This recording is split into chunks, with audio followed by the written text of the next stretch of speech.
What if the way you think, your sense of fairness, your belief in personal freedom, your trust in strangers, wasn't just a product of your education or your culture, but the result of a 1,000-year-old religious campaign?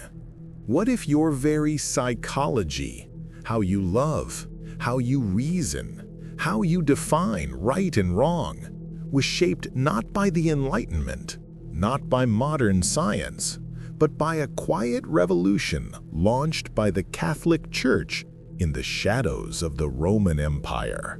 This is the story of how a religious institution dismantled the ancient family, rewired the human brain, and gave birth to the modern Western mind. This is the hidden history of how we became weird. In psychology, WEIRD is an acronym: Western, educated, industrialized, rich, and democratic. It describes the populations most often studied in psychological research and the ones least representative of humanity as a whole. Weird people tend to think analytically. They break problems into parts, categorize the world, and apply universal rules. They value individual rights over group loyalty. They believe in fairness, even for strangers. They punish cheaters, even when it costs them personally. But here's the twist. Globally, weird people are the outliers, the psychological freaks, the exception, not the rule.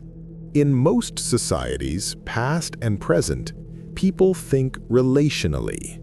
They see the world through networks of kinship, obligation, and hierarchy. Morality is context-dependent. Loyalty to family trumps fairness to strangers.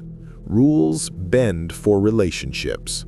So how did the West become psychologically weird? The answer lies not in modernity, but in the collapse of the Roman Empire and the rise of the Church. After the fall of Rome, Europe was a fragmented land of tribes, clans, and kin-based societies. Your identity came from your bloodline. Your loyalty was to your extended family. Marriage was a tool of alliance. Cousin marriage was common. Polygamy was practiced. Arranged marriages were the norm. Then came the Church. Beginning in the 4th century, the Catholic Church launched a radical campaign to reshape family life. It wasn't loud, it wasn't violent, but it was relentless. The Church banned cousin marriage, not just first cousins, but second, third, even sixth cousins. It outlawed polygamy. It condemned arranged marriages. It promoted monogamy, nuclear families, and marrying for love. These weren't just moral reforms, they were psychological weapons. By dismantling the extended family, the Church weakened the clan. It severed the bonds of kinship that had defined human life for millennia. People no longer lived with their relatives. Inheritance no longer flowed through the bloodline. The tribe was replaced by the individual. And over generations, this shift didn't just change how people lived, it changed how they thought. To test this theory, researchers built a kinship intensity index, a global map of how tightly societies are organized around family ties. They looked at marriage patterns, co-residence, inheritance, and clan structure. Then they overlaid it with church exposure, how long and how deeply a region had been influenced by the church's marriage and family program. The results were striking. More church exposure meant lower kinship intensity, and lower kinship intensity predicted a host of psychological traits: more individualism, more trust in strangers, more fairness, more analytical thinking. High kinship intensity, on the other hand, correlated with conformity, nepotism, and relational morality.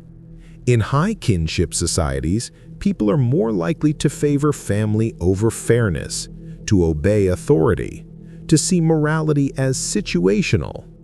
The church didn't just change families, it changed minds. This transformation laid the foundation for the modern West. Without the clan, people had to form new institutions: guilds, universities, cities, markets. These were impersonal systems built on trust, contracts, and shared norms, not blood ties. The psychological traits fostered by the church's reforms, individualism, fairness, universalism, became the psychological scaffolding for democracy, capitalism, science, and human rights. The Enlightenment didn't invent these values, it inherited them. The Protestant Reformation, the rise of liberalism, the birth of modern science, all of it rested on a foundation laid centuries earlier by a church that, in trying to save souls, ended up reshaping minds. Even today, the echoes of this transformation are everywhere. Second-generation immigrants from high kinship cultures often retain relational thinking, even when raised in weird societies. They trust family more than strangers. They value loyalty over fairness. They see morality as embedded in relationships, not abstract rules. Meanwhile, weird societies continue to export their institutions, democracy, markets, human rights, assuming they are universal. But they're not. They're built on a specific psychology, shaped by a specific history. And when these institutions are transplanted into high kinship societies, they often fail. Corruption, nepotism, and tribalism aren't moral failures. They're the natural expression of a different psychological ecology. Understanding this isn't just academic. It's essential for diplomacy, development, and cross-cultural dialogue. Because if we don't understand the roots of our own minds, we'll keep mistaking our psychology for human nature. The church didn't set out to create modernity. It set out to save souls. But in doing so, it dismantled the ancient family, rewired the human brain, and gave birth to a new kind of person: the individual. This individual became the citizen, the consumer, the scientist, the voter. And today, we live in the world that transformation built. So, the next time you insist on fairness, even when it costs you, the next time you trust a stranger over your cousin, the next time you say, "I have the right to choose my own path," remember, you're not just expressing your personality. You're echoing a 1,000-year-old revolution. A revolution that began not in the Enlightenment, but in the pews of a medieval church. Before the church's intervention, human societies were built on kinship. Your identity, your security, your morality, all flowed from your family ties. In tribal societies, your cousin wasn't just a relative, he was your ally, your business partner, your protector. Marrying within the clan wasn't taboo, it was strategic. It kept wealth consolidated, loyalty intact, and power within the bloodline. The clan was your insurance policy. If someone wronged you, your kin retaliated. If you needed help, your kin provided.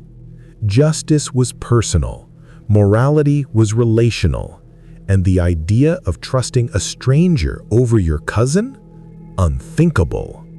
This wasn't backward, it was adaptive. In a world without police, courts, or banks, kinship was the glue that held society together. But it was also a a barrier to scale, a barrier to universalism, a barrier to the impersonal institutions that define modern life. The church had a problem. It wanted loyalty, not to the clan, but to the church itself. It wanted people to confess to priests, not elders, to marry under God, not under tribal law, to inherit through spiritual lineage, not blood. Kinship was competition. So the church did something radical. It didn't just preach theology, it rewrote the rules of family. By banning cousin marriage, it forced people to look outside their clan. By promoting monogamy, it weakened patriarchal dynasties. By encouraging love-based marriage, it elevated personal choice over family strategy. These reforms weren't just spiritual, they were institutional. They redirected loyalty from the family to the church, from horizontal ties to vertical ones, from blood to belief. And over centuries, they reshaped the very architecture of the mind. Section 9. Psychological consequences, the rise of the individual. As kin networks dissolved, people had to navigate life alone. They had to make choices without family guidance. They had to trust strangers, negotiate contracts, and resolve disputes through law, not revenge. This fostered a new kind of psychology, one that prized autonomy, personal responsibility, and abstract reasoning. People began to think in terms of principles, not relationships. Justice became blind. Morality became universal. Identity became personal. This was the birth of the individual. And it wasn't just cultural, it was cognitive. Studies show that people from weird societies literally process information differently. They focus on objects, not contexts. They categorize, not associate. They reason analytically, not holistically. The brain itself was rewired. Section 10. The Enlightenment, a continuation, not a beginning. We often think of the Enlightenment as the dawn of reason, the moment humanity broke free from superstition and embraced science, liberty, and human rights. But the Enlightenment didn't emerge from a vacuum. It was the flowering of seeds planted centuries earlier. The idea of universal rights, rooted in the Church's push for universal morality. The concept of individual liberty, built on the Church's dismantling of kin-based obligations. The rise of scientific reasoning, enabled by the Church's promotion of abstract, rule-based thinking. The Enlightenment was not a rupture, it was a continuation, a secular echo of a religious revolution. Section 11. The limits of weird psychology. But weird psychology has its blind spots. It assumes that fairness is universal, that rules apply equally, that individuals are the basic unit of society. In high kinship cultures, these assumptions don't hold. Loyalty trumps law. Relationships override rules. Identity is collective, not individual. This creates friction. When weird institutions like democracy or capitalism are exported to non-weird societies, they often clash with local psychology. Corruption, nepotism, and tribalism aren't moral failures, they're expressions of a different cognitive ecology. To build bridges, we must understand these differences, not judge them. Section 12. The future. Can we reconcile kinship and individualism? As globalization accelerates, cultures collide. Weird values spread through media, education, and technology. But resistance grows too. Some societies embrace individualism. Others cling to kinship. Some try to blend both. The question is, can we reconcile these worldviews? Can we build institutions that honor both fairness and loyalty? Can we design systems that respect both autonomy and community? Or will the psychological divide deepen? Understanding the Church's role in shaping the Western mind isn't just academic, it's a key to navigating the future. Because if we don't understand how we got here, we can't chart where we're going. Final reflection. The Church didn't set out to create modernity. It set out to save souls. But in doing so, it dismantled the ancient family, rewired the human brain, and gave birth to a new kind of person. A person who believes in rights, in fairness, in freedom. A person who trusts strangers, who marries for love, who defines morality by principle, not relationship. That person is you. And your mind is the legacy of a 1,000-year-old revolution.